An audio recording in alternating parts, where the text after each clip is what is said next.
திருவாரூரில் தமுமுக சார்பில் வக்பு வாரிய சொத்துக்கள் பாதுகாப்பு வேண்டி திருவாரூர், தஞ்சை, நாகை மாவட்டங்களைச் சேர்ந்த ஆயிரக்கணக்கானோர் ஆர்ப்பாட்டத்தில் ஈடுபட்டனர். திருவாரூர் கடைவீதியில் தமிழ்நாடு முஸ்லிம் முன்னேற்றக் கழகம் சார்பில் வழிபாட்டு தலங்கள் சட்டம் 1991 ரத்து செய்ய வேண்டும் உள்ளிட்ட பல்வேறு கோரிக்கைகளை வலியுறுத்தி திருவாரூர், தஞ்சை, நாகை மாவட்டங்களைச் சேர்ந்த ஆயிரக்கணக்கானோர் ஆர்ப்பாட்டத்தில் பங்கேற்றனர். இதில் மாநில பொதுச் செயலாளர் சட்டமன்ற உறுப்பினர் அப்துல் சமது முன்னிலையில் நடைபெற்றது. அப்போது மத்திய அரசுக்கு எதிராக முழக்கங்கள் எழுப்பி கண்டன ஆர்ப்பாட்டத்தில் ஈடுபட்டனர்.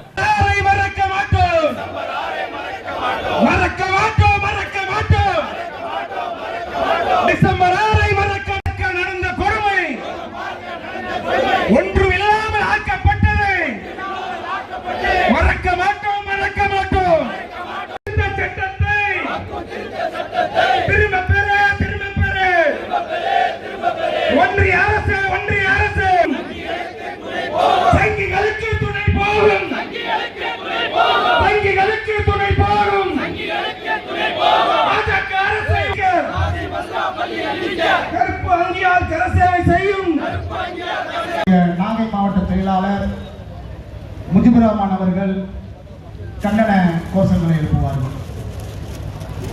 கொஞ்சம் எழுதி நின்று